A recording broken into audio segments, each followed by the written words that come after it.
ਸਤਨਾਮ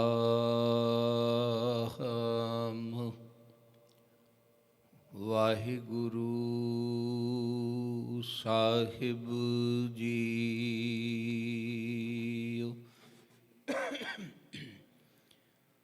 ਸਤਨਾਮ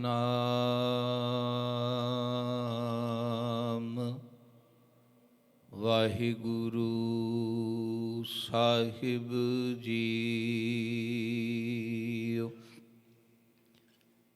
ਤਿਲਕ ਜੰਜੂ ਰਾਖਾ ਪ੍ਰਭ ਤਾਕਾ, ਕੀਨੋ ਬਡੋ ਕਲੂ ਮਹਿ ਸਾਕਾ। ਸਾਧਨ ਹੇਤ ਇਤੀ ਜਿਨ ਕਰੀ, ਸੀਸ ਦਿਆ ਪਰ ਸੀ ਨਾ ਉਚਰੀ।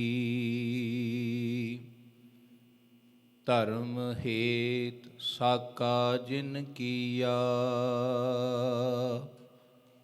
ਸੀਸ ਦਿਆ ਪਰ ਸਿਰ ਨਾ ਦਿਆ। ਚਿੰਤਾ ਤਾ ਕੀ ਕੀਜੀਐ,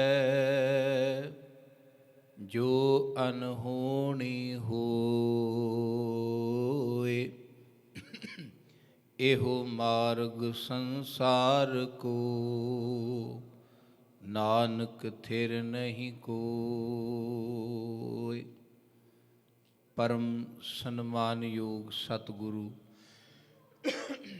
ਧੰਨ ਧੰਨ ਸ੍ਰੀ ਗੁਰੂ ਗ੍ਰੰਥ ਸਾਹਿਬ ਸਤਿਗੁਰੂ ਜੀ ਦੀ ਪਾਵਨ ਪਵਿੱਤਰ ਹਜ਼ੂਰੀ ਅੰਦਰ ਹਫ਼ਤਾਵਾਰੀ ਦੀਵਾਨਾਂ ਦੀ ਹਾਜ਼ਰੀ ਭਰ ਰਹੀ ਗੁਰੂ ਰੂਪ ਸਾਧ ਸੰਗਤ ਜੀ,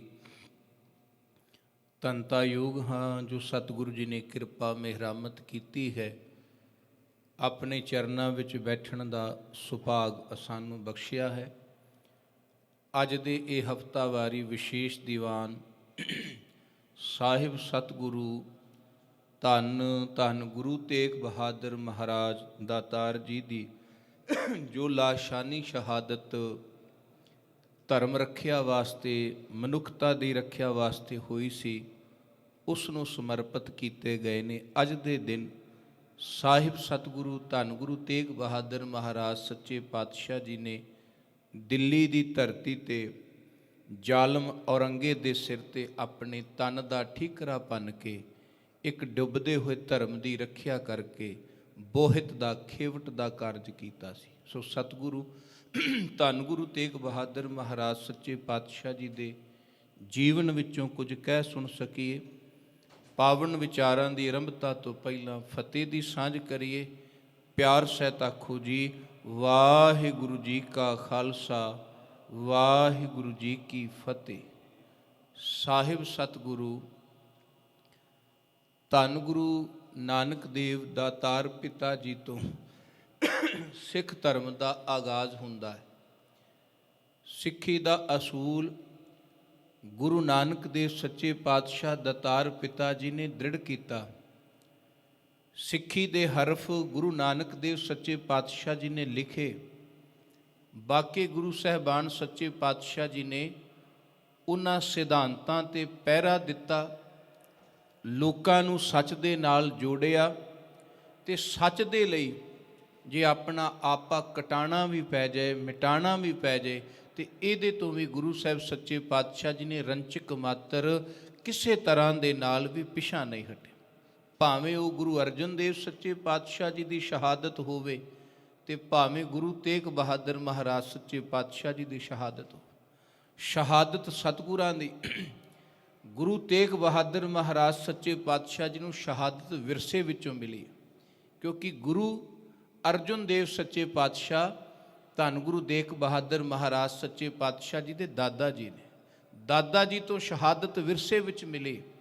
ਅਤੇ ਜਦੋਂ ਅਸੀਂ ਸਾਹਿਬਜ਼ਾਦਿਆਂ ਦੀ ਸ਼ਹਾਦਤ ਵੱਲ ਵੇਖਦੇ ਹਾਂ, ਉਹਨਾਂ ਨੂੰ ਵੀ ਪੁੱਛਿਆ ਗਿਆ ਤੁਸੀਂ ਸ਼ਹੀਦ ਹੋਣ ਲਈ ਕਿਉਂ ਤਿਆਰ ਹੁੰਦੇ ਹੋ, ਅਤੇ ਉਹਨਾਂ ਕਿਹਾ ਸਾਡੀ ਤੇ ਪੀੜ੍ਹੀ ਵਿੱਚ ਸਭ ਤੋਂ ਪਹਿਲਾਂ ਸ਼ਹਾਦਤ ਦੇ ਪਿਆਲੇ ਨੂੰ ਹੀ ਲੱਭ ਲੱਗੇ ਨੇ। ਸਾਡੇ ਦਾਦਾ ਸਾਡੇ ਦਾਦਾ ਜੀ ਦੇ ਦਾਦਾ ਗੁਰੂ ਅਰਜਨ ਦੇਵ ਸੱਚੇ ਪਾਤਸ਼ਾਹ ਜੀ ਨੇ ਹੱਸ ਕੇ ਸ਼ਹਾਦਤ ਨੂੰ ਸਵੀਕਾਰਿਆ ਹੈ, ਹੱਸ ਕੇ ਸ਼ਹਾਦਤ ਨੂੰ ਪ੍ਰਣਾਇਆ ਹੈ।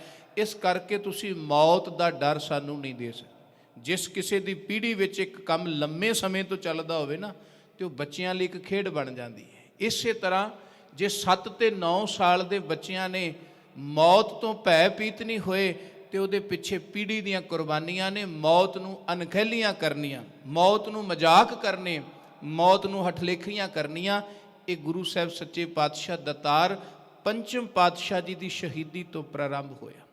ਗੁਰੂ ਤੇਗ ਬਹਾਦਰ ਮਹਾਰਾਜ ਸੱਚੇ ਪਾਤਸ਼ਾਹ ਜੀ ਦੀ ਸ਼ਹੀਦੀ, ਮੈਂ ਟੂਕ ਮਾਤਰ ਗੱਲ ਕਰਨੀ ਹੈ ਸਮੇਂ ਦੇ ਵਿੱਚ ਰਹਿ ਕਰਕੇ। ਸਤਿਗੁਰੂ ਜੀ ਸ੍ਰੀ ਅਨੰਦਪੁਰ ਸਾਹਿਬ ਜੀ ਦੀ ਧਰਤੀ ਤੇ ਵਿਰਾਜਮਾਨ। ਇਹ ਅਨੰਦਪੁਰ ਦੀ ਧਰਤੀ ਮਾਖੋਵਾਲ ਦਾ ਇਲਾਕਾ ਹੈ। ਸਤਲੁਜ ਦਰਿਆ ਦੇ ਨੇੜੇ, ਨੈਣਾ ਦੇਵੀ ਪਹਾੜ ਦੇ ਨੇੜੇ ਕਹਿਲੂਰ ਦੇ ਰਾਜੇ ਦੀ ਰਿਆਸਤ ਸੀ। ਰਾਜਾ ਦੀਪ ਚੰਦ, ਅਜਮੇਰ ਚੰਦ, ਭੀਮ ਚੰਦ, ਇਹਨਾਂ ਦੇ ਵਡੇਰੇ ਜਦੋਂ ਗੁਰੂ ਤੇਗ ਬਹਾਦਰ ਮਹਾਰਾਜ ਸੱਚੇ ਪਾਤਸ਼ਾਹ ਦਾਤਾਰ ਜੀ ਰਾਣੀ ਨੂੰ ਮਿਲਣ, ਰਾਜੇ ਨੂੰ ਮਿਲਣ ਜਾ ਰਹੇ ਨਾ ਕਹਿਲੂਰ ਦੇ ਨੂੰ, ਤੇ ਰਸਤੇ ਵਿੱਚ ਹੀ ਉਹਦੀ ਮੌਤ ਦੀ ਖਬਰ ਮਿਲਦੀ ਹੈ। ਤੇ ਰਾਣੀ ਚੰਬੇ ਨੂੰ ਜਾ ਕਰਕੇ ਸਤਿਗੁਰੂ ਜੀ ਮਿਲਦੇ ਨੇ ਤੇ ਅਫਸੋਸ ਕਰਦੇ ਨੇ, ਤੇ ਉਹਨੂੰ ਪਤਾ ਲੱਗਦਾ ਕਿ ਗੁਰੂ ਸਾਹਿਬ ਸੱਚੇ ਪਾਤਸ਼ਾਹ ਭਰਮਣ ਕਰ ਰਹੇ ਨੇ, ਇੱਕ ਸੁੰਦਰ ਸੋਹਣੀ ਮਨਮੋਹਕ ਅਸਥਾਨ ਨੂੰ ਦੇਖ ਰਹੇ ਨੇ, ਜਿੱਥੇ ਸਿੱਖਾਂ ਦਾ ਧੁਰਾ ਬਣ ਜੇ, ਕੇਂਦਰ ਬਣ ਜੇ। ਹਾਲਾਂਕਿ ਉਸ ਤੋਂ ਪਹਿਲਾਂ ਗੁਰੂ ਸਾਹਿਬ ਸੱਚੇ ਪਾਤਸ਼ਾਹ ਬਾਂਗਰ ਤੇ ਮਾਲਵੇ ਦੇ ਇਲਾਕੇ ਵਿੱਚ ਭਰਮਣ ਕਰ ਚੁੱਕੇ ਨੇ। ਬਾਂਗਰ ਦੇ ਇਲਾਕੇ ਵਿੱਚ ਸ੍ਰੀ ਤਮਤਾਨ ਸਾਹਿਬ, ਗੁਰੂ ਤੇਗ ਬਹਾਦਰ ਮਹਾਰਾਜ ਸੱਚੇ ਪਾਤਸ਼ਾਹ ਜੀ ਦਾ ਪਾਵਨ ਸਥਾਨ ਅੱਜ ਹਰਿਆਣੇ ਦੀ ਧਰਤੀ ਤੇ ਹੈ। ਸ੍ਰੀ ਅਨੰਦਪੁਰ ਸਾਹਿਬ ਤੋਂ ਪਹਿਲਾਂ ਸਤਿਗੁਰੂ ਜੀ ਦਾ ਉਹ ਕੇਂਦਰੀ ਸਥਾਨ ਰਿਹਾ। ਇਤਿਹਾਸਕਾਰਾਂ ਨੇ ਵੀ ਬਚਨ ਲਿਖੇ ਨੇ, ਜੇ ਗੁਰੂ ਸਾਹਿਬ ਸੱਚੇ ਪਾਤਸ਼ਾਹ ਆਨੰਦਪੁਰ ਦੀ ਜਗ੍ਹਾ ਨਾ ਚੋਣ ਕਰਦੇ ਤਾਂ ਉਹਨਾਂ ਨੇ ਆਪਣਾ ਮੁੱਖ ਕੇਂਦਰੀ ਸਥਾਨ ਤਮਤਾਨ ਸਾਹਿਬ ਨੂੰ ਹੀ ਰੱਖਣਾ ਸੀ।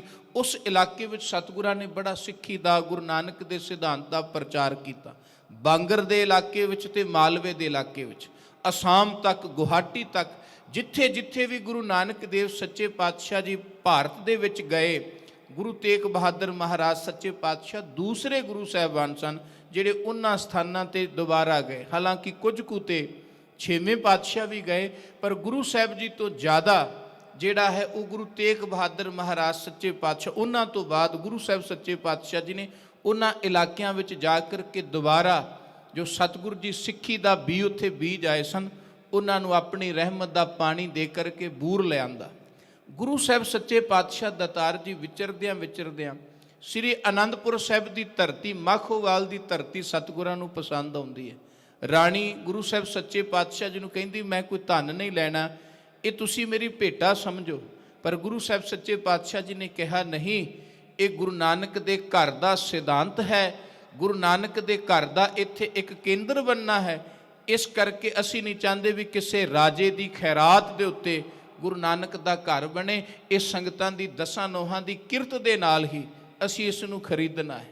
ਬਕਾਇਦਾ ਸਤਿਗੁਰੂ ਜੀ ਨੇ ਆਨੰਦਪੁਰ ਦੀ ਉਹ ਧਰਤੀ, ਮਾਖੋਵਾਲ ਦੀ ਧਰਤੀ ਖਰੀਦੀ, ਪੱਟੇ ਲਿਖਾਏ ਤੇ ਉਸ ਦਾ ਨਾਂ ਚੱਕ ਨਾਨਕੀ ਰੱਖਿਆ ਆਪਣੀ ਮਾਤਾ ਜੀ ਦੇ ਨਾਂ ਤੇ। ਮਾਤਾ ਨਾਨਕੀ ਜੀ ਗੁਰੂ ਤੇਗ ਬਹਾਦਰ ਮਹਾਰਾਜ ਸੱਚੇ ਪਾਤਸ਼ਾਹ ਜੀ ਦੇ ਮਾਤਾ ਸਨ।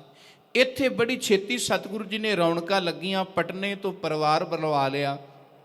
5 ਸਾਲ ਦੇ ਸਨ ਗੁਰੂ ਗੋਬਿੰਦ ਸਿੰਘ ਮਹਾਰਾਜ ਸੱਚੇ ਪਾਤਸ਼ਾਹ ਜਦੋਂ ਪਟਨਾ ਸਾਹਿਬ ਤੋਂ ਦਾਤਾਰ ਜੀ ਗੁਰੂ ਤੇਗ ਬਹਾਦਰ ਪਿਤਾ ਜੀ ਨੂੰ ਆ ਕਰਕੇ ਇੱਥੇ ਮਿਲੇ। ਉਹਨਾਂ ਦੀ ਆਮਦ ਤੇ ਹੀ ਫਿਰ ਇਸ ਧਰਤੀ ਦਾ ਨਾਂ ਸ੍ਰੀ ਅਨੰਦਪੁਰ ਸਾਹਿਬ ਪੈ ਗਿਆ। ਇਹ ਗੁਰੂ ਤੇਗ ਬਹਾਦਰ ਮਹਾਰਾਜ ਸੱਚੇ ਪਾਤਸ਼ਾਹ ਜੀ ਨੇ ਨੀਂਹ ਰੱਖੀ। ਵਾਸ ਤੋਂ ਘੁੱਗ ਵਸੀਏ ਨਗਰੀ ਤਾਂ ਗੁਰੂ ਗੋਬਿੰਦ ਸਿੰਘ ਮਹਾਰਾਜ ਜੀ ਦੀ ਕਿਰਪਾ ਦੇ। ਇੱਥੇ ਹਰ ਜਾਤੀ, ਹਰ ਕਿੱਤੇ, ਹਰ ਵਰਨ ਦੇ ਲੋਕ ਆ ਕਰਕੇ ਗੁਰੂ ਤੇਗ ਬਹਾਦਰ ਮਹਾਰਾਜ ਸੱਚੇ ਪਾਤਸ਼ਾਹ ਜੀ ਤੋਂ ਅਧਿਆਤਮ ਦੀ ਸਿੱਖਿਆ ਲੈਂਦੇ ਨੇ। ਗੁਰੂ ਤੇਗ ਬਹਾਦਰ ਮਹਾਰਾਜ ਜੀ ਤੋਂ ਉਪਦੇਸ਼ ਲੈ ਕਰਕੇ ਸਰਸਾਰ ਹੁੰਦੇ ਨੇ। ਕੀ ਹਿੰਦੂ, ਕੀ ਮੁਸਲਮਾਨ, ਸਾਰੇ ਹੀ ਗੁਰੂ ਤੇਗ ਬਹਾਦਰ ਮਹਾਰਾਜ ਸੱਚੇ ਪਾਤਸ਼ਾਹ ਜੀ ਦੀ ਰਹਿਮਤ ਦੇ ਪਾਤਰ ਬਣਦੇ ਨੇ। ਇਹ ਖਬਰਾਂ, ਇਹ ਰਿਪੋਰਟਾਂ ਦਿੱਲੀ ਤੱਕ ਵੀ ਪਹੁੰਚਦੀਆਂ ਨੇ, ਕਿਉਂਕਿ ਉੱਥੇ ਉਹ ਔਰੰਗਜ਼ੇਬ ਜ਼ਾਲਮ ਬੈਠਾ ਹੈ ਜਿਹਦੀ ਇਹ ਸੋਚ ਹੈ ਵੀ ਮੈਂ ਦੂਜਾ ਕੋਈ ਧਰਮ ਨਹੀਂ ਰਹਿਣ ਦੇਣਾ, ਤੇ ਉਹਦੇ ਕੰਨਾਂ ਵਿੱਚ ਇਹ ਖਬਰ ਪੈਂਦੀ ਹੈ ਕਿ ਤੁਸੀਂ ਦੂਸਰੇ ਨੂੰ ਮਿਟਾਉਣਾ ਚਾਹੁੰਦੇ ਹੋ। ਇੱਥੇ ਤੇ ਤੀਸਰਾ ਇੱਕ ਬਣਦਾ ਹੈ, ਜੇ ਸਮਾਂ ਰਹਿੰਦਿਆਂ ਕੁਝ ਨਾ ਕੀਤਾ ਤੇ ਬੜਾ ਵੱਡਾ ਹੋਰ ਇੱਕ ਪੰਥ, ਇੱਕ ਧੜਾ ਤੁਹਾਡੇ ਸਾਹਮਣੇ ਖਲੋ ਜਾਏਗਾ। ਤੁਸੀਂ ਇੱਕ ਨੂੰ ਮਿਟਾਉਣ ਦੀ ਗੱਲ ਕਰਦੇ ਹੋ, ਫਿਰ ਦੋਹਾਂ ਨਾਲ ਨਜਿੱਠਣਾ ਪਏਗਾ। ਉਹਦੀ ਨਜ਼ਰ ਇੱਧਰ ਵੀ ਹੈ, ਪਰ ਸਭ ਤੋਂ ਪਹਿਲਾਂ ਉਹਨੇ ਇਹ ਬੀੜਾ ਚੁੱਕਿਆ ਕਿ ਮੈਂ ਹਿੰਦੁਸਤਾਨ ਦੀ ਧਰਤੀ ਤੋਂ ਹਿੰਦੂਆਂ ਨੂੰ ਖਤਮ ਕਰ ਦੇਣਾ, ਕੋਈ ਧਰਮ ਨਹੀਂ ਰਹਿਣ ਦੇਣਾ, ਮੈਂ ਸਿਰਫ ਇੱਕ ਹੀ ਧਰਮ ਨੂੰ ਰੱਖਣਾ ਹੈ, ਇੱਕੋ ਧਰਮ ਹੀ ਚੱਲੇਗਾ, ਬਾਕੀ ਸਭ ਮਲੀਆਂ ਮੇਟ ਕਰ ਦੇਣ। ਸਭ ਤੋਂ ਪਹਿਲਾਂ ਉਹਨੇ ਆਪਣਾ ਟਾਰਗੇਟ ਬਣਾਇਆ ਕਸ਼ਮੀਰ ਦੀ ਧਰਤੀ, ਕਿਉਂਕਿ ਕਸ਼ਮੀਰ ਵਿੱਚ ਬੜੇ ਵਿਦਵਾਨ ਪੰਡਿਤ ਰਹਿੰਦੇ ਸਨ, ਜੋ ਉਸ ਵਕਤ ਆਪਣੇ ਧਰਮ ਦੇ ਧੁਰਾ ਸਨ, ਜਿੱਥੋਂ ਲੋਕ ਸਿੱਖਿਆਵਾਂ ਲੈਂਦੇ ਸਨ। ਤੇ ਸਭ ਤੋਂ ਪਹਿਲਾਂ ਔਰੰਗਜ਼ੇਬ ਨੇ ਆਪਣੇ ਪਾਪੀ ਜਰਨੈਲ ਭੇਜ ਕਰਕੇ ਉਸ ਕਸ਼ਮੀਰ ਦੀ ਧਰਤੀ ਤੇ ਬਹੁਤ ਜ਼ਿਆਦਾ ਕਤਲੋ-ਗਾਰਤ ਕੀਤੀ। ਕਈ ਮਨ ਰੋਜ਼ ਦੇ ਜੰਜੂ ਲਾ ਕਰਕੇ ਦਿੱਲੀ ਪਹੁੰਚਾਏ ਜਾਂਦੇ ਸਨ ਔਰੰਗਜ਼ੇਬ ਦੀ ਤਸੱਲੀ ਕਰਾਉਣ ਵਾਸਤੇ ਕਿ ਬਾਦਸ਼ਾਹ ਸਲਾਮਤ, ਜੋ ਤੁਸੀਂ ਹੁਕਮ ਕੀਤਾ ਹੈ ਉਸ ਹੁਕਮ ਦੀ ਅਸੀਂ ਪੂਰੀ ਤਨਦੇਹੀ ਦੇ ਨਾਲ, ਇਮਾਨਦਾਰੀ ਦੇ ਨਾਲ ਪੈਰਵੀ ਪੈ ਕਰਦੇ। ਤਰਾਹ ਮਚੀ, ਲੋਕ ਦੇਖਦੇ ਨੇ ਵੀ ਕਿੱਧਰ ਜਾਈਏ। ਜਦੋਂ ਜ਼ਾਲਮ ਰਾਜਾ ਕਿਸੇ ਦਾ ਵੈਰੀ ਬਣ ਜੇ ਨਾ, ਉਹਨੂੰ ਕੌਣ ਬਚਾ ਸਕਦਾ। ਭਾਈ ਸਾਹਿਬ ਭਾਈ ਗੁਰਦਾਸ ਜੀ ਨੇ ਬਚਨ ਕੀਤੇ ਨੇ, ਬਾਹਰ ਸੇ ਭਾਗ ਓਟ ਲੀਜੀਏ ਤ ਕੋਟ ਗੜ ਮੈਂ ਜੋ ਲੂਟ ਲੀਜੇ ਕਹੋ ਕਤ ਜਾਈਏ, ਚੋਰਨ ਕੈ ਤਰਾਸ ਸਰਨ ਗਹੇ ਮਹੀਪਤ, ਮਾਰੇ ਜੋ ਨਰਿੰਦ ਕਹੋ ਕਤ ਜਾਈਏ। ਕਹਿੰਦੇ ਜਦੋਂ ਰਾਜਾ ਹੀ ਪ੍ਰਜਾ ਨੂੰ ਮਾਰਨ ਤੇ ਆ ਜਾਏ, ਫਿਰ ਉਹਨੂੰ ਕੋਈ ਬਚਾ ਸਕਦਾ ਹੈ? ਕਿਤੇ ਗੁਹਾਰ ਲਾ ਸਕਦਾ ਬੰਦਾ ਵੀ ਸਾਡੀ ਬਹੁੜੀ ਕਰੋ? ਪ੍ਰਜਾ ਦਾ ਰਖਵਾਲਾ, ਪ੍ਰਜਾ ਦਾ ਵੈਰੀ ਬਣ ਜਾਂਦਾ। ਹਿੰਦੁਸਤਾਨ ਦੀ ਧਰਤੀ ਤੇ ਐਸਾ ਤਰਾਹਿਮਾਮ ਹੋ ਰਿਹਾ ਸੀ, ਤਾਂ ਉਹਨਾਂ ਨੂੰ ਕੋਈ ਘਰ, ਕੋਈ ਟਿਕਾਣਾ ਨਜ਼ਰ ਹੀ ਨਾ ਆਇਆ। ਅਖੀਰ ਉਹਨਾਂ ਨੂੰ ਇੱਕ ਆਵਾਜ਼ ਅੰਦਰੋਂ ਸੁਣਾਈ ਦਿੱਤੀ, ਉਹ ਕਸ਼ਮੀਰ ਦੇ ਪੰਡਤੋ, ਜੇ ਆਪਣੇ ਕੌਮ ਨੂੰ, ਆਪਣੇ ਧਰਮ ਨੂੰ, ਆਪਣੇ ਵਜੂਦ ਨੂੰ ਬਚਾਉਣਾ ਹੈ ਤੇ ਇਸ ਵਕਤ ਇੱਕੋ ਹੀ ਘਰ ਹੈ ਜੋ ਤੁਹਾਡੀ ਫਰਿਆਦ ਤੇ ਬੂਰ ਪਾ ਸਕਦਾ, ਸੁਣ ਸਕਦਾ ਹੈ। ਉਹ ਹੈ ਗੁਰੂ ਨਾਨਕ ਦੇਵ ਸੱਚੇ ਪਾਤਸ਼ਾਹ ਜੀ ਦਾ ਘਰ। ਤੇ 9ਵੇਂ ਗੁਰੂ ਆਨੰਦਪੁਰ ਸਾਹਿਬ ਦੀ ਧਰਤੀ ਤੇ ਬੈਠ ਕੇ ਸੰਗਤਾਂ ਨੂੰ ਉਤਾਰ ਰਹੇ ਨੇ। ਉਹਨਾਂ ਦੇ ਕੋਲ ਚੱਲੀਏ, ਆਪਣੀ ਆ ਕੇ ਫਰਿਆਦ ਰੱਖੀ। ਪੰਡਤ ਕਿਰਪਾ ਰਾਮ ਦੀ ਅਗਵਾਈ ਵਿੱਚ ਫਿਰ ਕਸ਼ਮੀਰ ਦੇ ਬਹੁਤ ਜ਼ਿਆਦਾ ਪੰਡਤ ਧੰਨ ਗੁਰੂ ਤੇਗ ਬਹਾਦਰ ਮਹਾਰਾਜ ਸੱਚੇ ਪਾਤਸ਼ਾਹ ਕੋਲ ਆਉਂਦੇ ਨੇ ਤੇ ਆ ਕੇ ਪੰਡਤ ਕਿਰਪਾ ਰਾਮ ਦੀ ਅਗਵਾਈ ਵਿੱਚ ਇਹ ਬਚਨ, ਇਹ ਬੋਲ ਆਖਦੇ ਨੇ ਕਿ ਬਾਹਾਂ ਸਾਡੀ ਪਕੜੀ ਹੈ ਸ੍ਰੀ ਹਰਗੋਬਿੰਦ ਕੇ ਨੰਦ, ਕਿ ਤੁਸੀਂ ਗੁਰੂ ਹਰਗੋਬਿੰਦ ਸਾਹਿਬ ਸੱਚੇ ਪਾਤਸ਼ਾਹ ਸੂਰਮੇ ਦਲ ਭੰਜਨ ਗੁਰੂ ਦੇ ਨੰਦ ਹੋ, ਪੁੱਤਰ ਹੋ, ਤੇ ਕਿਰਪਾ ਕਰੋ ਸਾਡੀ ਬਾਹ ਪਕੜੋ। ਇਸ ਵਕਤ ਦੁਨੀਆ ਤੇ ਸਾਨੂੰ ਕੋਈ ਵੀ ਬਾਹ ਪਕੜਨ ਵਾਲਾ ਨਹੀਂ ਦਿਸਦਾ।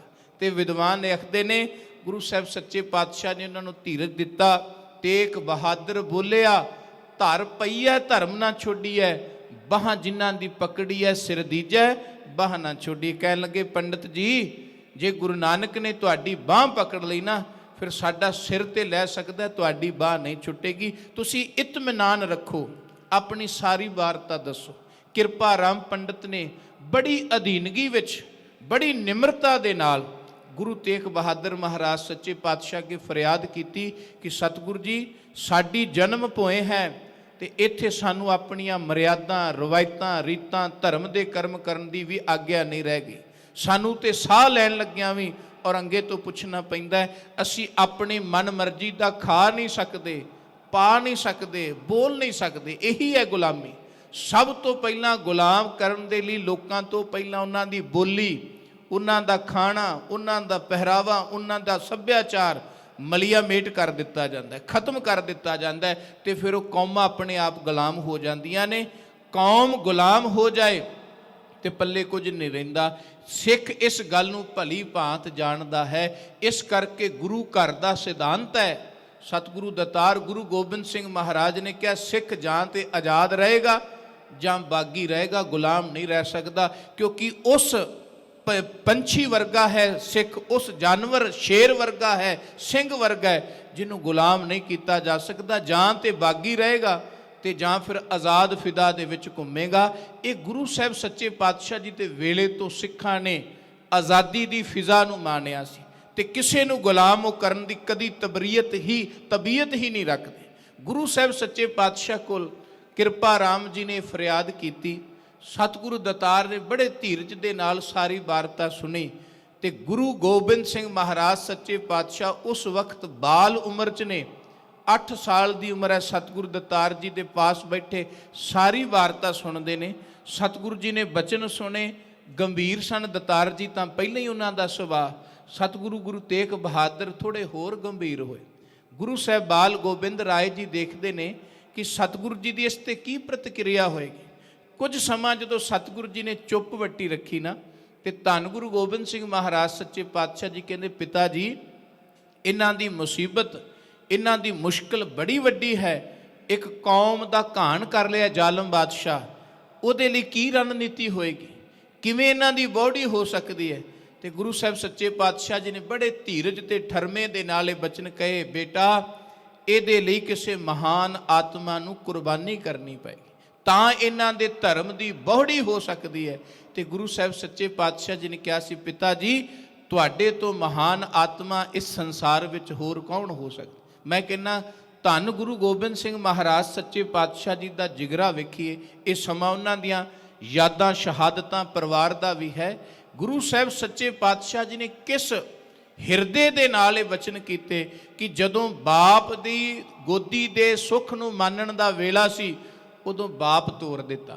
ਜਦੋਂ ਪੁੱਤਾਂ ਨੂੰ ਗੋਦੀ ਵਿੱਚ ਖਿਡਾਉਣ ਦਾ ਵੇਲਾ ਸੀ, ਉਦੋਂ ਪੁੱਤ ਤੋਰ ਦਿੱਤੇ। ਤਾਂ ਅੱਲਾ ਯਾਰ ਖਾਂ ਜੋਗੀ ਨੇ ਗੱਲ ਕਹੀ ਸੀ कि करतार की सौगंध है, नानक की कसम है, जितनी भी हो गोबिंद की तारीफ वो कम है।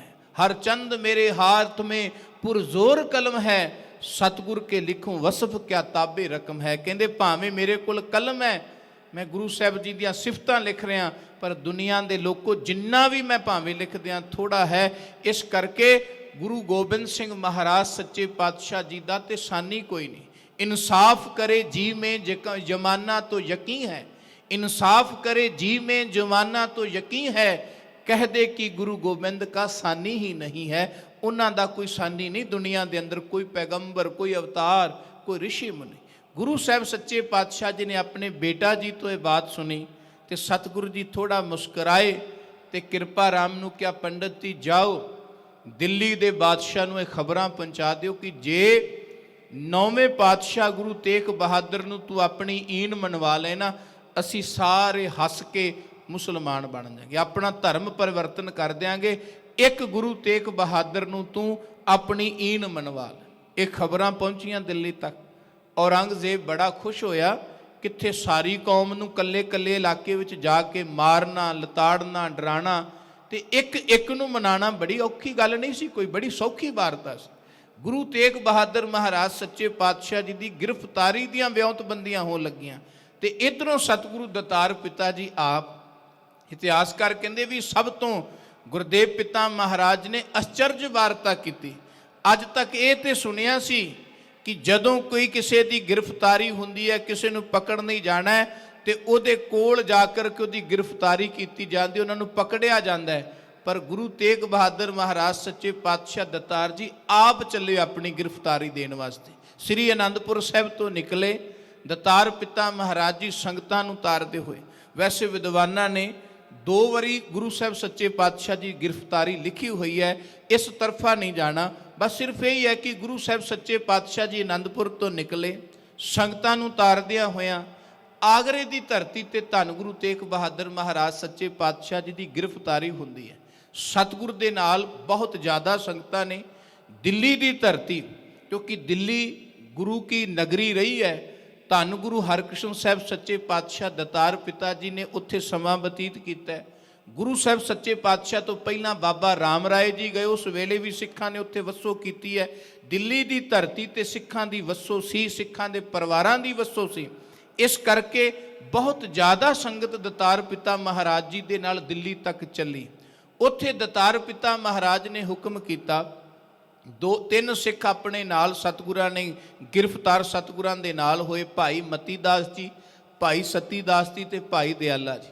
बाकी जिहड़े मुख सिख सन, भाई नानू जी, भाई जीवन सिंह जैता जी, भाई आत्मा जी, भाई आग्या जी, ये सारे सिखां नूं सतगुरु दतार पिता महाराज ने हुक्म किया सी कि तुसी दिल्ली शहर विच रह करके, दिलवाली मुहल्ला है दिल्ली दे विच, जिथे भाई जैता जी, भाई नानू जी का घर सी, धर्मशाल सी, उत्थे उत्थे बैठ के गुरु की संगत, गुरु के सिख गुरमता कित्या करते सन। ਗੁਰੂ ਸਾਹਿਬ ਸੱਚੇ ਪਾਤਸ਼ਾਹ ਜੀ ਦੀ ਜਦੋਂ ਗ੍ਰਿਫਤਾਰੀ ਹੁੰਦੀ ਦਿੱਲੀ ਦੀ ਧਰਤੀ ਤੇ, ਉਸ ਤੋਂ ਬਾਅਦ ਇਹ ਸਾਰੇ ਸਿੱਖ ਬੜੇ ਚੁਕੰਨੇ ਹੋ ਕਰਕੇ ਸ੍ਰੀ ਅਨੰਦਪੁਰ ਸਾਹਿਬ ਤੱਕ ਸਤਿਗੁਰਾਂ ਨੂੰ ਖਬਰਾਂ ਪਹੁੰਚਾਉਂਦੇ ਰਹੇ। ਹਰ ਹਾਲ ਤੋਂ ਸਤਿਗੁਰੂ ਦਤਾਰ ਪਿਤਾ ਮਹਾਰਾਜ ਜੀ ਨੂੰ ਜਾਣੂ ਕਰਵਾਉਂਦੇ ਰਹੇ। ਤੇ ਬਹੁਤ ਲੰਮੇ ਸਮੇਂ ਤੋਂ ਵਿਉਂਤਬੰਦੀ ਸੀ ਕਿ ਜੇ ਜ਼ਾਲਮ ਇਹ ਕਹਿਰ ਕਰਦਾ ਹੈ ਕਿ ਗੁਰੂ ਤੇਗ ਬਹਾਦਰ ਮਹਾਰਾਜ ਜੀ ਦੀ ਸ਼ਹੀਦੀ ਤਾਂ ਨਿਸ਼ਚਿਤ ਸੀ, ਸਿੱਖਾਂ ਦੀ ਸ਼ਹੀਦੀ ਤਾਂ ਨਿਸ਼ਚਿਤ ਸੀ, ਪਰ ਸਤਿਗੁਰੂ ਦਤਾਰ ਪਿਤਾ ਮਹਾਰਾਜ ਜੀ ਦੇ ਪਾਕ ਸਰੀਰ ਨੂੰ ਨਹੀਂ ਰੁਲਣ ਦੇਣਾ। ਕਿਉਂਕਿ ਔਰੰਗਜ਼ੇਬ ਐਡਾ ਜ਼ਾਲਮ ਸੀ, ਜਿਸ ਵੀ ਕਿਸੇ ਰਿਸ਼ੀ ਮਹਾਤਮਾ ਦੀ ਉਹ ਕਤਲ ਕਰਦਾ ਸੀ, ਸ਼ਹਾਦਤ ਕਰਦਾ ਸੀ, ਸ਼ਹੀਦ ਕਰਦਾ ਸੀ, ਤੇ ਮਨਾਰਾਂ ਤੇ ਉਹਦੇ ਸਰੀਰ ਦੇ ਟੁਕੜੇ ਕਰਕੇ ਟੰਗਾ ਦਿੰਦਾ ਸੀ, ਰੋਲ ਦਿੰਦਾ ਸੀ ਸਰੀਰ ਲੋਕਾਂ ਵਿੱਚ ਦਹਿਸ਼ਤ ਪਾਉਣ ਦੇ ਲਈ।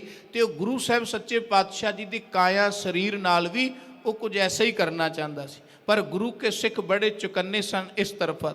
ਜਦੋਂ ਸਮਾਂ ਆਇਆ, ਉਹ ਦਿਨ ਮੁਕਰਰ ਕੀਤਾ ਗਿਆ ਵੀ ਇਸ ਦਿਨ ਸਤਿਗੁਰੂ ਦਤਾਰ ਪਿਤਾ ਜੀ ਨੂੰ ਭਰੇ ਚੌਂਕ ਦੇ ਅੰਦਰ, ਜਿਹੜਾ ਚਾਂਦਨੀ ਚੌਂਕ ਹੈ ਨਾ, ਅੱਜ ਤਾਂ ਭਾਵੇਂ ਉੱਥੇ ਗੁਰਦੁਆਰਾ ਸਾਹਿਬ ਬਣ ਗਿਆ, ਪਰ ਚਾਂਦਨੀ ਚੌਂਕ ਦਿੱਲੀ ਦੀ ਧਰਤੀ ਦਾ, ਪੁਰਾਣੀ ਦਿੱਲੀ ਦਾ ਇੱਕ ਬਹੁਤ ਇਉਂ ਕਹਿ ਲਈਏ ਵੀ ਬਿਜੀ ਇਲਾਕਾ ਸੀ, ਜਿੱਥੇ ਬੜੀ ਵੱਡੀ ਭੀੜ ਹੁੰਦੀ ਸੀ ਚੌਂਕ ਦੇ ਵਿੱਚ। ਉੱਥੇ ਸੈਂਕੜੇ ਹਜ਼ਾਰਾਂ ਦੀ ਗਿਣਤੀ ਤਾਦਾਦ ਵਿੱਚ ਲੋਕ ਰੋਜ਼ ਗੁਜ਼ਰਦੇ ਸਨ, ਤੇ ਚੌਂਕ ਹੀ ਚੁਣਿਆ ਜਾਂਦਾ ਸੀ, ਕਿਉਂਕਿ ਚੌਂਕ ਵਿੱਚ ਖਿਲਾਰ ਕੇ ਜਦੋਂ ਕਿਸੇ ਨੂੰ ਸ਼ਹੀਦ ਕੀਤਾ ਜਾਂਦਾ ਸੀ, ਤਸੀਹੇ ਦਿੱਤੇ ਜਾਂਦੇ ਸਨ ਜ਼ਾਲਮਾਂ ਦਾ। ਉਹਦੇ ਪਿੱਛੇ ਇੱਕੋ ਮੰਤਵ ਹੁੰਦਾ ਸੀ ਕਿ ਲੋਕਾਂ ਵਿੱਚ ਦਹਿਸ਼ਤ ਕਿਵੇਂ ਪਾਈ ਜਾਏ। ਜਾਂ ਲਾਹੌਰ ਦੇ ਚੌਂਕ ਅੱਜ ਗੁਰੂ ਕੇ ਸਿੱਖਾਂ ਦੀ ਗਵਾਹੀ ਭਰਦੇ ਨੇ, ਉਹਨਾਂ ਦੀ ਬਹਾਦਰੀ ਦੀ, ਉਹਨਾਂ ਦੀ ਸੂਰਮਤਾਈ ਦੀ। ਚਾਂਦਨੀ ਚੌਂਕ ਤੋਂ ਹੀ ਗੁਰੂ ਕੇ ਸਿੱਖਾਂ ਨੂੰ ਇਹ ਰਹਿਨੁਮਾਈ ਮਿਲੀ। ਤੇ ਲਾਹੌਰ ਦੇ ਨਕਾਸ ਚੌਂਕ ਦੇ ਵਿੱਚ ਸਭ ਤੋਂ ਜ਼ਿਆਦਾ ਕਤਲੋ ਗਾਰਤ ਸਿੰਘਾਂ ਦੀਆਂ ਸ਼ਹੀਦੀਆਂ ਜੇ ਹੋਈਆਂ ਨੇ, ਤੇ ਲਾਹੌਰ ਦੇ ਨਕਾਸ ਚੌਂਕ ਵਿੱਚ ਹੋਈਆਂ ਨੇ। ਅੱਜ ਵੀ ਉਹ ਗੁਰੂ ਕੇ ਸਿੰਘਾਂ ਦੀਆਂ ਬਹਾਦਰੀਆਂ, ਸਬਰ, ਉਹਨਾਂ ਗੁਰੂ ਕੇ ਸਿੱਖਾਂ ਦੇ ਪ੍ਰੇਮ ਦੀ ਗਵਾਹੀ ਭਰਦੇ ਨੇ ਚੌਂਕ। ਚਾਂਦਨੀ ਚੌਂਕ ਵਿੱਚ ਸਤਿਗੁਰੂ ਦਤਾਰ ਪਿਤਾ ਮਹਾਰਾਜ ਜੀ ਨੂੰ ਸ਼ਹੀਦ ਕਰਨਾ ਹੈ। ਸਤਿਗੁਰੂ ਦਤਾਰ ਪਿਤਾ ਜੀ ਦੇ ਨਾਲ ਭਾਈ ਮਤੀ ਦਾਸ, ਸਤੀ ਦਾਸ ਤੇ ਦਿਆਲਾ ਜੀ ਨੇ। ਭਾਈ ਜੀਵਨ ਸਿੰਘ ਜੀ ਜੈਤਾ, ਉਸ ਵਕਤ ਜੈਤਾ ਜੀ ਸਨ। ਜਦੋਂ ਗੁਰੂ ਸਾਹਿਬ ਸੱਚੇ ਪਾਤਸ਼ਾਹ ਜੀ ਤੋਂ ਖੰਡੇ ਬਾਟੇ ਦੀ ਪਹੁਲ ਪ੍ਰਾਪਤ ਕੀਤੀ, ਫਿਰ ਜੀਵਨ ਸਿੰਘ ਜੀ ਬਣੇ। ਭਾਈ ਜੀਵਨ ਸਿੰਘ ਜੀ, ਭਾਈ ਨਾਨੂ ਜੀ, ਭਾਈ ਗੁਰਦਿੱਤਾ ਜੀ, ਇਹ ਇਤਿਆਦਿਕ ਸਾਰੇ ਸਿੱਖ ਬਾਹਰ ਰਹਿ ਕਰਕੇ ਪੂਰੇ ਹਰ ਪੱਖੋਂ ਸੁਚੇਤ ਰਹਿ ਰਹੇ ਨੇ। ਤਾਂ ਜਿਸ ਵਕਤ ਸਤਿਗੁਰੂ ਦਤਾਰ ਪਿਤਾ ਮਹਾਰਾਜ ਸੱਚੇ ਪਾਤਸ਼ਾਹ ਜੀ ਨੂੰ ਤਸੀਹੇ ਦਿੱਤੇ ਜਾ ਰਹੇ ਨੇ, ਸਤਿਗੁਰੂ ਦਤਾਰ ਪਿਤਾ ਮਹਾਰਾਜ ਜੀ ਦੇ ਸਾਹਮਣੇ ਪਹਿਲਾਂ 3 ਸਿੰਘਾਂ ਨੂੰ ਸ਼ਹੀਦ ਕੀਤਾ। ਭਾਈ ਮਤੀ ਦਾਸ ਜੀ ਨੂੰ ਆਰੇ ਦੇ ਨਾਲ ਚੀਰ ਦਿੱਤਾ ਗਿਆ, ਭਾਈ ਦਿਆਲਾ ਜੀ ਨੂੰ ਦੇਗ ਵਿੱਚ ਉਬਾਲਿਆ ਗਿਆ। ਭਾਈ ਸਤੀ ਦਾਸ ਤੇ ਭਾਈ ਮਤੀ ਦਾਸ ਦੋਵੇਂ ਭਰਾਤਾ ਸਨ। ਭਾਈ ਦਿਆਲਾ ਜੀ ਭਾਈ ਮਨੀ ਸਿੰਘ ਜੀ ਦੇ ਭਰਾ ਸਨ। ਗੁਰੂ ਘਰ ਦੇ ਅੰਦਰ ਬਹੁਤ ਲੰਮੇ ਸਮੇਂ ਤੋਂ ਪੀੜ੍ਹੀ ਦਰ ਪੀੜ੍ਹੀ ਚੱਲਦੇ ਆ ਰਹੇ ਨੇ ਇਹ ਗੁਰੂ ਕੇ ਸਿੱਖ, ਜਿਨ੍ਹਾਂ ਨੇ ਸਤਿਗੁਰਾਂ ਦੇ ਲਈ ਆਪਣਾ ਆਪਾ ਵਾਰਿਆ। ਭਾਈ ਸਤੀ ਦਾਸ ਜੀ ਨੂੰ ਰੂੰ ਵਿੱਚ ਬੰਨ੍ਹ ਕੇ ਸਾੜ ਦਿੱਤਾ ਗਿਆ। ਸਿੱਖਾਂ ਦੀ ਸ਼ਹਾਦਤ ਹੁੰਦੀ ਹੈ। ਅਖੀਰ ਗੁਰੂ ਤੇਗ ਬਹਾਦਰ ਮਹਾਰਾਜ ਸੱਚੇ ਪਾਤਸ਼ਾਹ ਦਤਾਰ ਜੀ ਨੂੰ 11 ਨਵੰਬਰ 1675 ਚਾਂਦਨੀ ਚੌਂਕ ਵਿੱਚ ਜ਼ਾਲਮਾਂ ਦੇ ਵੱਲੋਂ, ਜਲਾਦ ਵੱਲੋਂ ਦਤਾਰ ਪਿਤਾ ਮਹਾਰਾਜ ਸੱਚੇ ਪਾਤਸ਼ਾਹ ਜੀ ਦੀ ਗਰਦਨ ਦੇ ਉੱਤੇ ਇੱਕ ਤੇਜ਼ ਧਾਰ ਵਾਰ ਕੀਤਾ ਜਾਂਦਾ ਹੈ, ਤੇ ਉਹਨਾਂ ਦੇ ਪਾਕ ਧੜ ਤੋਂ ਪਾਕ ਗਰਦਨ ਨੂੰ ਜੁਦਾ ਕਰ ਦਿੱਤਾ ਜਾਂਦਾ। ਇਹ ਜਦੋਂ ਨਜ਼ਾਰਾ ਉੱਥੋਂ ਦੇ ਲੋਕਾਂ ਨੇ ਵੇਖਿਆ, ਲੋਕਾਂ ਦੇ ਹਿਰਦੇ ਕੰਬ ਗਏ।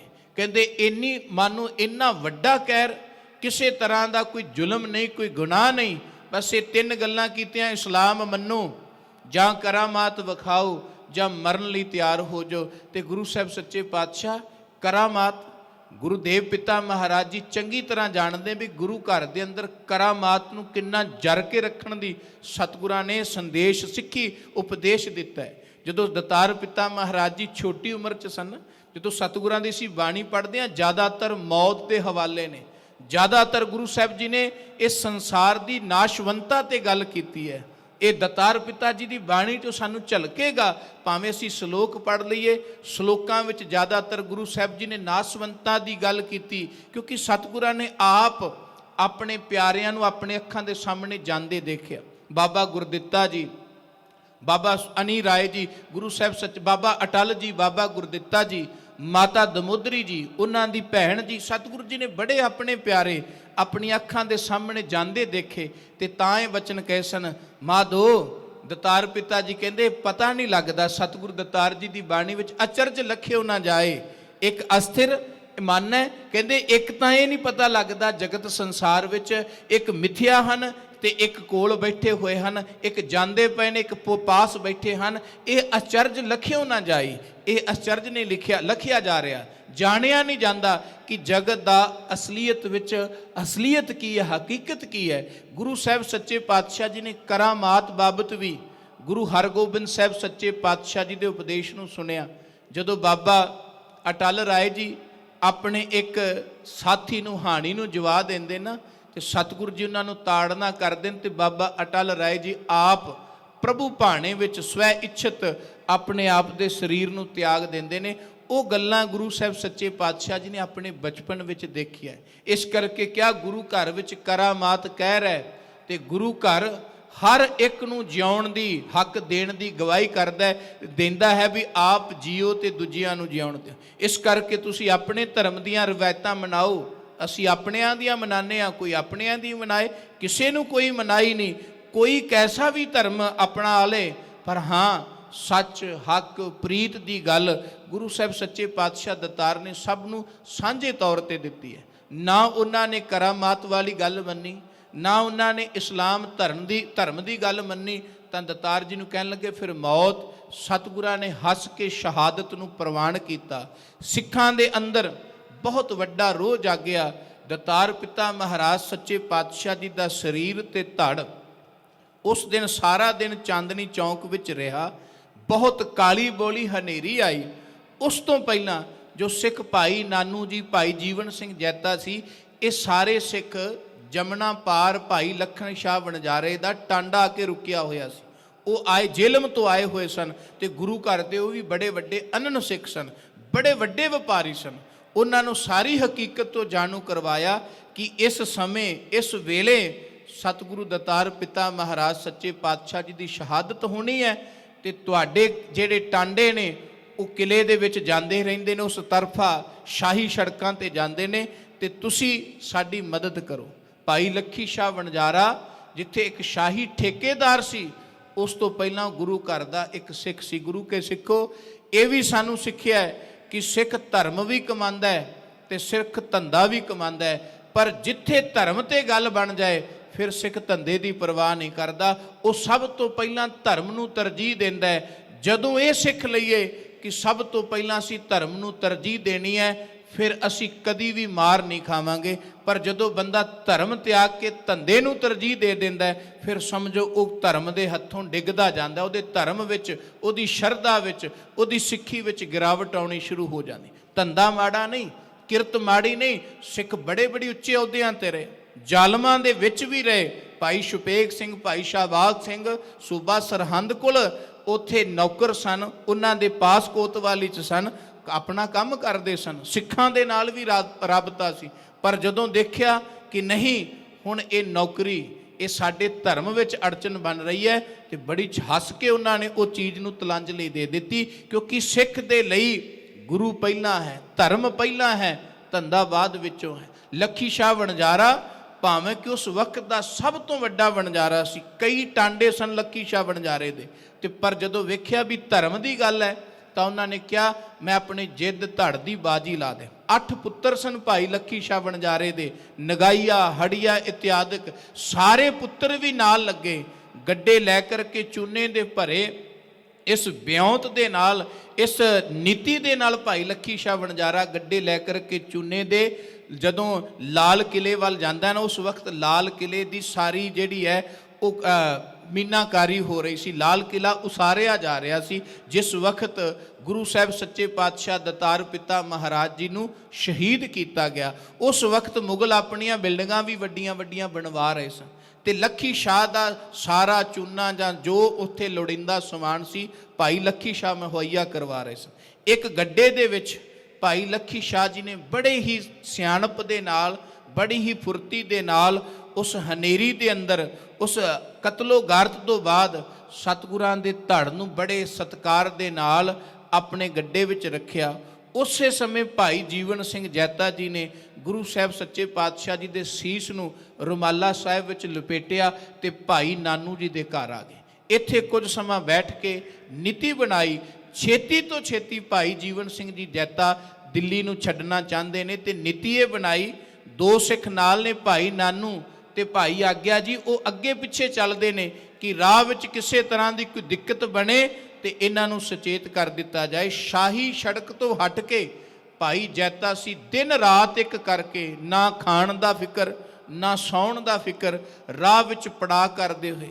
ਪਹਿਲਾ ਪੜਾਅ ਉਹਨਾਂ ਤਰਾਵੜੀ ਕੀਤਾ, ਦੂਸਰਾ ਪੜਾਅ ਭਾਈ ਸਾਹਿਬ ਭਾਈ ਜੈਤਾ ਜੀ ਨੇ ਅੰਬਾਲੇ ਕੀਤਾ। ਟਾਂਗਰੀ ਨਦੀ ਨੂੰ ਲੰਘ ਕੇ ਉੱਥੇ ਆ ਕਰਕੇ ਗੁਰੂ ਸਾਹਿਬ ਸੱਚੇ ਪਾਤਸ਼ਾਹ ਦਤਾਰ ਪਿਤਾ ਤਰਾਵੜੀ ਗੁਰੂ ਕੇ ਘਰ ਕੇ ਪਿਆਰੇ ਸਿੱਖਾਂ ਦੇ ਵਿੱਚ ਸਹਿਜਧਾਰੀ ਸਿੱਖ ਸਨ। ਭਾਈ ਦੇਸਾ ਰਾਮ ਧੋਬੀ ਦਾ ਕੰਮ ਕਰਦੇ ਸਨ, ਉਹਨਾਂ ਦੇ ਘਰ ਰਾਤ ਸੀਸ ਰੱਖਿਆ। ਸਾਰੀ ਰਾਤ ਉਹ ਪਰਿਵਾਰ ਗੁਰੂ ਸਾਹਿਬ ਸੱਚੇ ਪਾਤਸ਼ਾਹ ਜੀ ਦੇ ਸੀਸ ਦੀ ਰਾਖੀ ਕਰਦਾ ਰਿਹਾ, ਪਿਆਰ ਕਰਦਾ ਰਿਹਾ ਤੇ ਨਾਲੇ ਵੈਰਾਗ ਵਿੱਚ ਅੱਖਾਂ 'ਚੋਂ ਜਲ ਵਗਦਾ ਵੀ ਜਿਸ ਗੁਰੂ ਸਾਹਿਬ ਸੱਚੇ ਪਾਤਸ਼ਾਹ ਲਈ ਅਰਦਾਸ ਕਰਦੇ ਸਾਂ ਕਿ ਸਤਿਗੁਰੂ ਜੀ ਸਾਡੇ ਘਰ ਕਦੋਂ ਆਉਣਗੇ, ਇਸ ਰੂਪ ਵਿੱਚ ਆਉਣਗੇ, ਉਹਨਾਂ ਨੂੰ ਉਮੀਦ ਨਹੀਂ ਸੀ। ਪਰ ਗੁਰੂ ਦਾ ਭਾਣਾ ਤਰਾਵੜੀ ਤੋਂ ਸਤਿਗੁਰੂ ਜੀ ਦਾ ਉਹ ਸਿੱਖ ਅੰਬਾਲੇ ਤੋਂ ਗੁਰੂ ਸਾਹਿਬ ਸੱਚੇ ਪਾਤਸ਼ਾਹ ਜੀ ਦਾ ਸੀਸ ਲੈ ਕਰਕੇ ਨਾਭਾ ਸਾਹਿਬ, ਇਹ ਸਾਰੇ ਅਸਥਾਨਾਂ ਤੇ ਅੱਜ ਵੀ ਗੁਰੂ ਸਾਹਿਬ ਸੱਚੇ ਪਾਤਸ਼ਾਹ ਜੀ ਦੇ ਪਾਵਨ ਯਾਦ ਵਿੱਚ ਸੀਸਗੰਜ ਸਾਹਿਬ ਗੁਰਦੁਆਰੇ ਬਣੇ ਨੇ। ਸਾਰਿਆਂ ਦਾ ਇੱਕੋ ਹੀ ਨਾਂ ਹੈ ਤਰਾਵੜੀ ਵੀ। ਇਹ ਕਰਨਾਲ ਤੋਂ ਥੋੜਾ ਹਟ ਕੇ, ਸ਼ਾਹੀ ਸੜਕ ਤੋਂ ਹਟ ਕੇ ਭਾਈ ਜੈਤਾ ਜੀ ਚੱਲਦੇ ਰਹੇ। ਅਖੀਰ ਕੀਰਤਪੁਰ ਸਾਹਿਬ ਦੀ ਧਰਤੀ ਤੇ ਆ ਕਰਕੇ ਪੜਾਅ ਕੀਤਾ ਤੇ ਗੁਰੂ ਸਾਹਿਬ ਸੱਚੇ ਪਾਤਸ਼ਾਹ ਧੰਨ ਗੁਰੂ ਗੋਬਿੰਦ ਸਿੰਘ ਮਹਾਰਾਜ ਸੱਚੇ ਪਾਤਸ਼ਾਹ, ਮਾਤਾ ਨਾਨਕੀ ਜੀ, ਮਾਤਾ ਗੁਜਰੀ ਜੀ ਕੀਰਤਪੁਰ ਸਾਹਿਬ ਆ ਕਰਕੇ ਗੁਰੂ ਸਾਹਿਬ ਸੱਚੇ ਪਾਤਸ਼ਾਹ ਜੀ ਦੇ ਸੀਸ ਤੇ ਦਰਸ਼ਨ ਕਰਦੇ। ਮਾਤਾ ਨਾਨਕੀ ਜੀ ਨੇ, ਵਡੇਰੀ ਉਮਰ ਹੈ, ਜਦੋਂ ਆਪਣੇ ਪੁੱਤਰ ਦਾ ਸੀਸ ਵੇਖਿਆ ਨਾ, ਇਤਿਹਾਸਕਾਰ ਲਿਖਦੇ ਨੇ ਵੀ ਸਤਿਗੁਰੂ ਦਤਾਰ ਜੀ ਦੇ ਸੀਸ ਤੇ ਭਾਵੇਂ ਖੂਨ ਲੱਗਾ ਹੋਇਆ ਸੀ ਪਰ ਉਹਨਾਂ ਦਾ ਚਿਹਰਾ ਇਉਂ ਸੀ ਜਿਵੇਂ ਹੱਸ ਰਹੇ ਹੋਣ, ਮੁਸਕਰਾ ਰਹੇ ਹੋਣ। ਤੇ ਮਾਤਾ ਨਾਨਕੀ ਜੀ ਨੇ ਸਹਿਜ ਸੁਭਾਅ ਬੋਲ ਕਹੇ, ਜ਼ਾਲਮ ਦੀ ਤਲਵਾਰ ਵੀ ਮੇਰੇ ਪੁੱਤਰ ਦੇ ਚਿਹਰੇ ਦੀ ਮੁਸਕਾਨ ਨਹੀਂ ਖੋ ਸਕੀ। ਭਾਵੇਂ ਤਲਵਾਰ ਚੱਲ ਗਈ ਪਰ ਮੇਰੇ ਬੇਟੇ ਦੀ, ਮੇਰੇ ਪੁੱਤਰ ਦੀ ਮੁਸਕਾਨ ਨਹੀਂ ਖੋ ਸਕੀ। ਇੱਥੋਂ ਫਿਰ ਬਿਬਾਨ ਸਜਾਇਆ ਗਿਆ। ਗੁਰੂ ਸਾਹਿਬ ਸੱਚੇ ਪਾਤਸ਼ਾਹ ਜੀ ਨੇ ਭਾਈ ਜੈਤਾ ਜੀ ਨੂੰ ਗਲਵੱਕੜੀ ਵਿੱਚ ਲਿਆ, ਐਡੀ ਵੱਡੀ ਸੇਵਾ ਕੀਤੀ ਸੀ ਤੇ ਇਹ ਬਚਨ ਕੀਤੇ, ਰੰਗ ਰੇਟਾ ਗੁਰੂ ਕਾ ਬੇਟਾ, ਕਿ ਤੂੰ ਗੁਰੂ ਦੇ ਬੇਟੇ ਹੋਣ ਦਾ ਫਰਜ਼ ਨਿਭਾਇਆ। ਕਿਉਂਕਿ ਬੇਟੇ ਦਾ ਫਰਜ਼ ਹੈ ਆਪਣੇ ਬਾਪ ਦੀ ਅਰਥੀ, ਆਪਣੇ ਬਾਪ ਦੇ ਸਰੀਰ ਨੂੰ ਕਦੀ ਉਹ ਰੁਲਣ ਨਹੀਂ ਦਿੰਦਾ, ਉਹਨੂੰ ਚਿਖਾ ਵਿੱਚ ਬਾਲਦਾ ਹੈ, ਉਹਨੂੰ ਸੰਭਾਲਦਾ ਹੈ। ਤੇ ਉਸ ਵਕਤ ਭਾਈ ਜੀਵਨ ਸਿੰਘ ਜੀ ਨੇ ਬੇਟਾ ਹੋਣ ਦਾ ਕਿਰਦਾਰ ਨਿਭਾਇਆ ਤੇ ਗੁਰੂ ਸਾਹਿਬ ਨੇ ਗਲਵੱਕੜੀ ਵਿੱਚ ਲੈ ਕਰਕੇ ਰੰਗ ਰੇਟਾ ਗੁਰੂ ਕਾ ਬੇਟਾ ਦਾ ਖਿਤਾਬ ਵੀ ਦਿੱਤਾ। ਦਤਾਰ ਪਿਤਾ ਜੀ ਦੇ ਸਰੀਰ ਨੂੰ ਸ੍ਰੀ ਅਨੰਦਪੁਰ ਸਾਹਿਬ ਲਿਜਾਂਦਾ ਗਿਆ। ਉੱਥੇ ਬੜੇ ਅਦਬ ਨਾਲ, ਬੜੇ ਸਤਿਕਾਰ ਦੇ ਨਾਲ ਸਤਿਗੁਰੂ ਦਤਾਰ ਪਿਤਾ ਮਹਾਰਾਜ ਜੀ ਦੇ ਸੀਸ ਦਾ ਸੰਸਕਾਰ ਕੀਤਾ ਗਿਆ। ਉਧਰ ਲੱਖੀ ਸ਼ਾਹ ਵਣਜਾਰੇ ਨੇ ਗੁਰੂ ਸਾਹਿਬ ਸੱਚੇ ਪਾਤਸ਼ਾਹ ਜੀ ਦੇ ਧੜ ਦਾ ਆਪਣੇ ਘਰ ਸੰਸਕਾਰ ਕੀਤਾ। 2 ਥਾਵਾਂ ਤੇ ਸੰਸਕਾਰ ਹੋਇਆ ਗੁਰੂ ਸਾਹਿਬ ਸੱਚੇ ਪਾਤਸ਼ਾਹ ਧੰਨ ਗੁਰੂ ਤੇਗ ਬਹਾਦਰ ਮਹਾਰਾਜ ਜੀ ਦੇ ਸੀਸ ਦਾ। ਇੱਕ ਥਾਂ ਤੇ ਸ੍ਰੀ ਅਨੰਦਪੁਰ ਸਾਹਿਬ, ਅੱਜ ਵੀ ਉਹ ਅਸਥਾਨ ਮੌਜੂਦ ਹੈ। ਤੇ ਇੱਕ ਲੱਖੀ ਸ਼ਾਹ ਵਣਜਾਰੇ ਦੇ ਘਰ, ਜਿਹਨੂੰ ਅੱਜ ਅਸੀਂ ਰਕਾਬਗੰਜ ਸਾਹਿਬ ਗੁਰਦੁਆਰਾ ਕਹਿੰਦੇ ਆ, ਇਹ ਕਦੀ ਭਾਈ ਲੱਖੀ ਸ਼ਾਹ ਵਣਜਾਰੇ ਦਾ ਮਹਿਲ ਹੁੰਦਾ ਸੀ, ਘਰ ਹੁੰਦਾ ਸੀ। ਆਪਣੇ ਵਸਤੂਆਂ ਸਮਾਨ ਦਾ ਪ੍ਰਵਾਹ ਕੀਤੇ ਤੋਂ ਬਿਨਾਂ ਭਾਈ ਲੱਖੀ ਸ਼ਾਹ ਵਣਜਾਰੇ ਨੇ ਗੁਰੂ ਸਾਹਿਬ ਸੱਚੇ ਪਾਤਸ਼ਾਹ ਜੀ ਦੇ ਸਰੀਰ ਦਾ ਸੰਸਕਾਰ ਕੀਤਾ। ਕਈ ਆਖਦੇ ਨੇ ਉੱਥੇ ਹੀ ਫੁੱਲ ਚੁੱਕ ਕੇ ਉੱਥੇ ਹੀ ਉਹਨਾਂ ਦੇ ਫੁੱਲ ਦਫਨਾ ਦਿੱਤੇ। ਸਤਿਗੁਰੂ ਦਤਾਰ ਜੀ ਦੀਆਂ ਅਸਥੀਆਂ, ਸਤਿਗੁਰੂ ਜੀ ਦਾ ਅੰਗੀਠਾ। ਪਰ ਕੁਝ ਇਤਿਹਾਸਕਾਰ ਕਹਿੰਦੇ ਕਿ ਕੁਝ ਸਮੇਂ ਬਾਅਦ ਜਦੋਂ ਸਾਰਾ ਮਾਹੌਲ ਠੰਡਾ ਹੋ ਗਿਆ ਤੇ ਭਾਈ ਲੱਖੀ ਸ਼ਾਹ ਵਣਜਾਰਾ ਆਪਣੇ ਪਰਿਵਾਰ ਦੇ ਨਾਲ ਸ੍ਰੀ ਅਨੰਦਪੁਰ ਸਾਹਿਬ ਗੁਰੂ ਗੋਬਿੰਦ ਸਿੰਘ ਮਹਾਰਾਜ ਸੱਚੇ ਪਾਤਸ਼ਾਹ ਜੀ ਨੂੰ ਮਿਲਣ ਜਾਂਦੇ ਨੇ ਤੇ ਸਤਿਗੁਰੂ ਜੀ ਦਾ ਅੰਗੀਠਾ ਉਸ ਵਕਤ ਸਤਿਗੁਰੂ ਨੂੰ ਭੇਟ ਕਰਦੇ ਨੇ। ਫਿਰ ਉਹ ਵੀ ਅੰਗੀਠਾ ਉੱਥੇ ਹੀ ਜਿੱਥੇ ਗੁਰੂ ਸਾਹਿਬ ਸੱਚੇ ਪਾਤਸ਼ਾਹ ਜੀ ਦੇ ਸੀਸ ਦਾ ਸੰਸਕਾਰ ਕੀਤਾ ਸੀ, ਉੱਥੇ ਹੀ ਉਹਨਾਂ ਦਾ ਥਾਂ ਤੇ ਰੱਖ ਕਰਕੇ ਗੁਰੂ ਸਾਹਿਬ ਸੱਚੇ ਪਾਤਸ਼ਾਹ ਜੀ ਦੀ ਯਾਦ ਬਣਾਏਗੀ।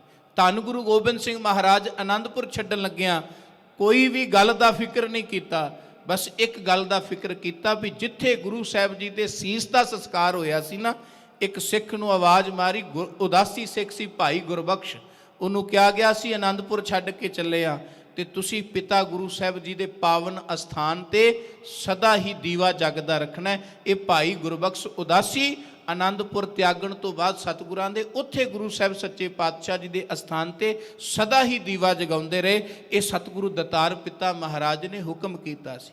ਭਾਈ ਲੱਖੀ ਸ਼ਾਹ ਵਣਜਾਰੇ ਦੀ ਕੁਰਬਾਨੀ ਹੈ। ਬੜੇ ਸਿੱਖਾਂ ਨੇ ਵਿਦਵਾਨਾਂ ਨੇ ਕਿਹਾ ਵੀ ਦੋ ਸ਼ਾਹ ਗੁਰੂ ਤੇਗ ਬਹਾਦਰ ਸਾਹਿਬ ਸੱਚੇ ਪਾਤਸ਼ਾਹ ਜੀ ਦੇ ਜੀਵਨ ਚ ਆਏ। ਮੱਖਣ ਸ਼ਾਹ ਲਵਾਣਾ ਉਹਨੇ ਸਤਿਗੁਰੂ ਜੀ ਨੂੰ ਪ੍ਰਗਟ ਕੀਤਾ, ਲੱਖੀ ਸ਼ਾਹ ਵਣਜਾਰਾ ਉਹਨੇ ਸਤਿਗੁਰੂ ਜੀ ਨੂੰ ਲੁਕੋ ਦਿੱਤਾ। ਇੱਕ ਸ਼ਾਹ ਨੇ ਸਤਿਗੁਰੂ ਨੂੰ ਪ੍ਰਗਟ ਕੀਤਾ, ਇੱਕ ਸ਼ਾਹ ਨੇ ਸਤਿਗੁਰੂ ਨੂੰ ਛੁਪਾ ਦਿੱਤਾ। ਉਹਨੇ ਆਪਣਾ ਫਰਜ਼ ਅਦਾ ਕੀਤਾ, ਉਹਨੇ ਆਪਣਾ ਫਰਜ਼ ਅਦਾ ਕੀਤਾ। ਸਭ ਨੇ ਆਪੋ ਆਪਣੇ ਫਰਜ਼ ਨਿਭਾਏ, ਪਰ ਗੁਰੂ ਤੇਗ ਬਹਾਦਰ ਮਹਾਰਾਜ ਸੱਚੇ ਪਾਤਸ਼ਾਹ ਫਿਰ ਉਹਨਾਂ ਲਈ ਕਵੀ ਜੀ ਨੇ ਬਚਨ ਕੀਤੇ ਕਿ ਧੰਨ ਗੁਰੂ ਤੇਗ ਬਹਾਦਰ ਜੀ। ਕਵੀ ਸੈਨਾਪਤੀ ਕਹਿੰਦੇ ਪ੍ਰਗਟ ਭਏ ਗੁਰ ਤੇਗ ਬਹਾਦਰ, ਸਕਲ ਸ੍ਰਿਸ਼ਟ ਪੈ ਢਾਕੀ ਚਾਦਰ। ਉਹਨਾਂ ਸਾਰੀ ਸ੍ਰਿਸ਼ਟੀ ਨੂੰ ਆਪਣੀ ਕੁਰਬਾਨੀ ਦੀ ਚਾਦਰ ਨਾਲ ਢੱਕ ਲਿਆ। ਧਰਮ ਦੀ ਚਾਦਰ ਸਨ ਧੰਨ ਗੁਰੂ ਤੇਗ ਬਹਾਦਰ ਮਹਾਰਾਜ।